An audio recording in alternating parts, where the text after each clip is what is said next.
उसके बाद लंगड़ ने जाकर तहसीलदार को सब हाल बताया। तहसीलदार हंसा और बोला कि शाबाश लंगड़, तुमने ठीक किया। तुम्हें इस लेन देन में पड़ने की ज़रूरत नहीं है, नंबर आने पर तुम्हें नकल मिल ही जाएगी। उसने पेशकार से कहा कि देखो, लंगड़ बेचारा 4 महीने से परेशान है, अब कायदे से काम होना चाहिए, इन्हें कोई परेशान ना करे। इस पर पेशकार बोला कि सरकार, लंगड़ तो पहले से ही जक्की है, आप इसके झमेले में ना पड़े। तब लंगड़ पेशकार पर बिगड़ गया, दोनों में झाएं झाएं होने लगी। पर दोनों में किसी तरह तहसीलदार ने सुलह कराई। पर लंगड़ जानता था कि नक्कल बाबू उसकी दरख्वास्त किसी न किसी बहाने से खारिज कर देगा। दरख्वास्त बेचारी चींटी के जान जैसी है, उसे लेने के लिए कोई बड़ी ताकत नहीं चाहिए। दरख्वास्त को किसी भी समय खारिज किया जा सकता है।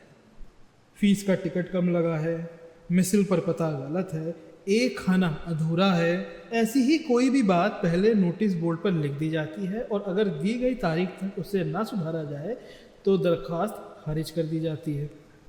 इसलिए लंगड़ ने अब पूरी तैयारी कर ली थी। अपने घर पर उसने ताला लगा दिया था।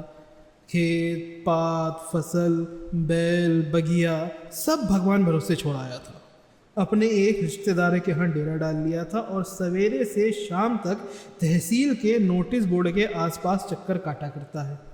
उसे डर है कि कहीं ऐसा ना हो कि नोटिस बोर्ड पर उसकी दरख्वास्त की कोई खबर निकले और उसे पता ही ना चले। चूके नहीं कि दरख्वास्त गई, और एक बार ऐसा हो भी चुका है। उसने नकल लेने के सब कायदे रट डाले हैं। फीस का पूरा चार्ट याद कर लिया है। आदमी का जब कर्म फूटता है तब उसे थाना कचहरी का मुंह देखना पड़ता है। लंगड़ का भी कर्म फूट गया है, पर इस बार जिस तरह से वो तहसील पे टूटा है, लगता है कि पट्टा नकल लेकर ही रहेगा। रंगनाथ ने अपने जीवन में ज़्यादा बेवकूफ़ियाँ नहीं की थी, इसलिए उसे अनुभवी नहीं कहा जा सकता था। लंगड़ के इतिहास का उसके मन पर बड़ा ही गहरा प्रभाव पड़ा और वह भावुक हो गया। भावुक होते ही कुछ करना चाहिए की भावना उसके मन को मथने लगी, पर क्या करना चाहिए इसका जवाब उसके पास नहीं था। जो भी हो, भीतर ही भीतर जब बात बर्दाश्त से बाहर होने लगी तो उसने भनभना कर कह दिया, ये गलत हो रहा है, कुछ करना चाहिए। क्लर्क ने सरकारी कुत्ते की तरह झपट कर बात दबोच ली कि बोला, क्या कर सकते हो रंगनाथ बाबू, कोई क्या कर सकता है? जिसके छिलता है उसी के चुनमुनाता है। लोग अपना दुख दर्द ही ढोलें, यही बहुत है। दूसरे का बोझ कौन उठा सकता है? अब वही है भैया कि तुम अपना दाद उधर से खुजाओ, हम इधर से खुजाएंगे। क्लर्क चलने को उठा। प्रिंसिपल साहब ने चारों ओर निगाह दौड़ाकर कहा, बद्री भैया दिखाई नहीं पड़ रहे। वैद्य जी ने कहा, एक रिश्तेदार डकैती में फंस गए हैं। पुलिस की लीला अपरंपार, आप तो जानते ही हैं। बद्री वहीं गया था, आज लौट रहा होगा। सनीचर चौखट के पास बैठा था, मुंह से सीटी बजाते हुए बोला, जब तक नहीं आते हैं तभी तक भला है। प्रिंसिपल साहब भांग पीकर अब तक भूल चुके थे कि आराम हराम है। एक बड़ा सा तकिया अपनी ओर खींचकर वे इत्मीनान से बैठ गए और बोले, बात क्या है? सनीचर ने धीरे से कहा, कोऑपरेटिव यूनियन में गमन हो गया है। बद्री भैया सुनेंगे तो सुपरवाइजर को खा जाएंगे। प्रिंसिपल साहब आतंकित हो गए और उसी तरह फुसफुसा कर बोले, ऐसी बात है क्या? सनीचर ने सिर झुकाकर कुछ कहना शुरू कर दिया। वार्तालाप की यह वह अखिल भारतीय शैली है जिसे फारसी थिएटरों ने अमर बना दिया। इसके सहारे एक आदमी दूसरे को कुछ कहता है और वहीं खड़े हुए तीसरे आदमी को कानों कान खबर नहीं होती। और यह दूसरी बात है कि 100 गज दूर तक फैले हुए दर्शकगण उस बात को अच्छी तरह से सुनकर समझ लेते हैं और पूरे जन समुदाय में स्टेज पर खड़े हुए उस दूसरे आदमी को छोड़कर सभी लोग जान लेते हैं कि आगे क्या होने वाला है। संक्षेप में बात को गुप्त रखने की हमारी परंपरागत शैली को अपना कर सनीचर ने प्रिंसिपल साहब से कुछ बताना शुरू किया, पर वैद्य जी कड़क कर बोले, क्या स्त्रियों की भांति फुसफुस कर रहा है? कोऑपरेटिव यूनियन में गमन हो गया तो कौन सी बड़ी बात है? कौन सी ऐसी यूनियन है जिसमें ऐसा ना हुआ हो? कुछ रुक कर वह समझाने के ढंग से बोले, हमारी यूनियन में गमन नहीं हुआ था, इसी कारण लोग हमें संदेह की दृष्टि से देखते थे।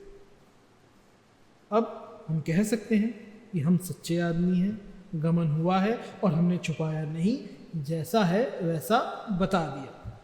सांस खींचकर उन्होंने बात समाप्त की। चलो अच्छा ही हुआ, कांटा निकल गया, चिंता मिटी।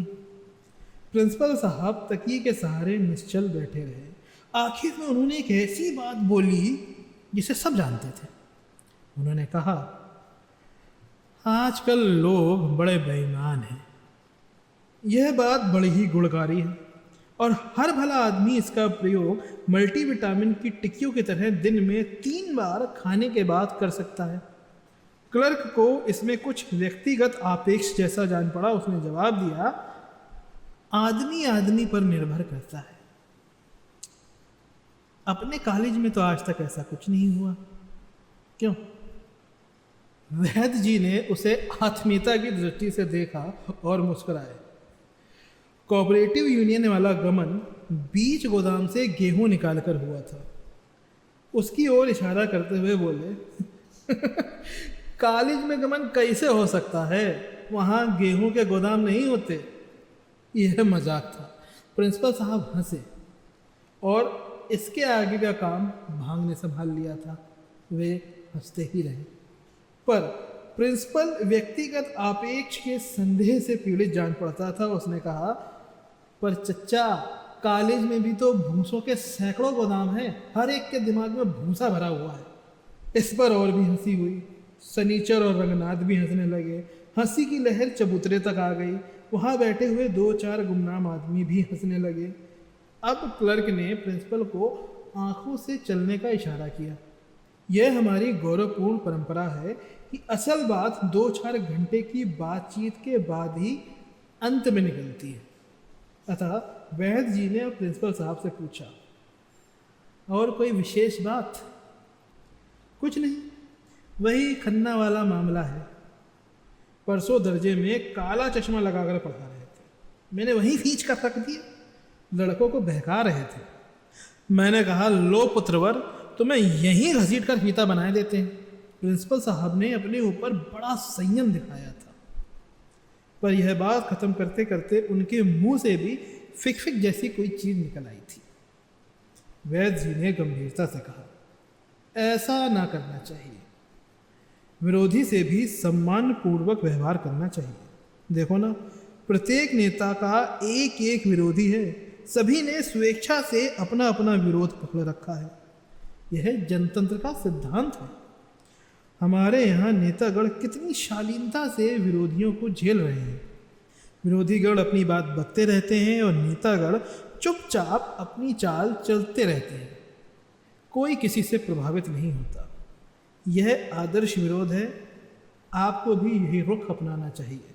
क्लर्क पर राजनीति के इन मौलिक सिद्धांतों का कोई असर नहीं हुआ। वह बोला, इससे कुछ नहीं होता चच्चा। खन्ना मास्टर को मैं जानता हूँ। इतिहास में एमए है, पर अपने बाप का नाम नहीं मालूम है। सिर्फ पार्टी बंदी में उस्ताद है। अपने घर में लड़कों को बुलाकर जुआ खिलाते हैं। उन्हें ठीक करने का सिर्फ एक तरीका है, कभी पकड़कर दनादन लगा दिए। इस बात ने वैद्य जी को और गंभीर बना दिया, पर और लोग उत्साहित हो उठे। बात जूता मारने की पद्धति और परंपरा पर आ गई थी। सनीचर ने चहक कर कहा, खन्ना पर जब दनादन पड़ने लगे तब हमें भी बताना। बहुत दिनों से हमने किसी को जुतियाया नहीं है। हम भी 2-4 हाथ लगाने चलेंगे। एक आदमी बोला कि अगर जूता फटा हो और 3 दिन तक पानी में भिगोया गया हो तो मारने में अच्छी आवाज़ आती है और लोगों को दूर दूर तक सोचना मिल जाती है कि जूता चल रहा है।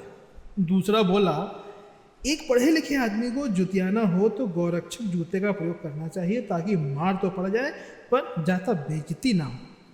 चबूतरे पर बैठे बैठे तीसरे आदमी ने कहा कि जुतियाने का सही तरीका यह है कि गिन कर 100 जूते मारने चले, 99 तक आते आते पिछली गिनती भूल जाएं और एक से गिन कर फिर नए सिरे से जूते लगाना शुरू कर दें।